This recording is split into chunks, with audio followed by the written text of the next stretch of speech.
Hello students, Ms. Slyman here with our next set of notes on rational expressions. Now we're going to divide them, and it's just like dividing other rational expressions. So if I divide a fraction by a fraction, I first need to invert my second fraction. I mean, by this, take the reciprocal of the second one, and then I multiply them, but again, I'm going to simplify.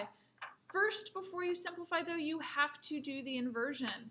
So this is the same as 3/4 times 12/5. Now I'm going to look for my simplification. I see that 4 goes into 12 3 times. And now I'm going to multiply and get 9/5. So let's do that again. As I do my inversion, I'm also going to factor 4x plus 20 divide by x squared. This is the same as multiplying by x times x plus 1 over, sorry, I didn't factor this first one correctly. When I took out that 4, it should have been x plus 5. And then take out the 2 and get an x plus 5. However, something to note here is my conditions are still what I'm originally dividing by. So I've got many things to think about. So in this fraction, I'm not allowed to divide by 0.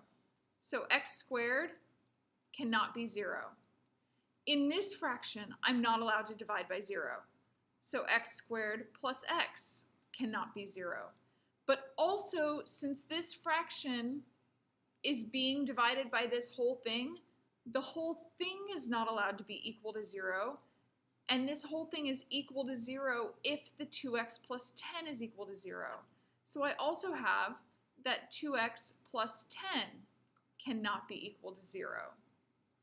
So I've got all of those conditions to consider. The first one tells me that x cannot be 0.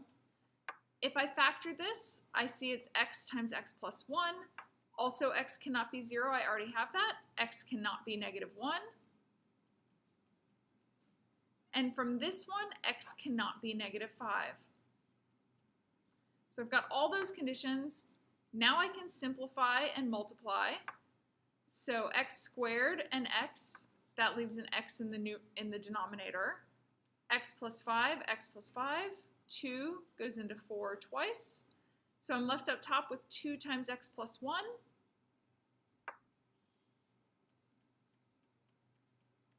And in the bottom, I've got x alone. And I've got these 3 conditions. So 2 times quantity x plus 1 over x. X cannot be 0, negative 1, or negative 5.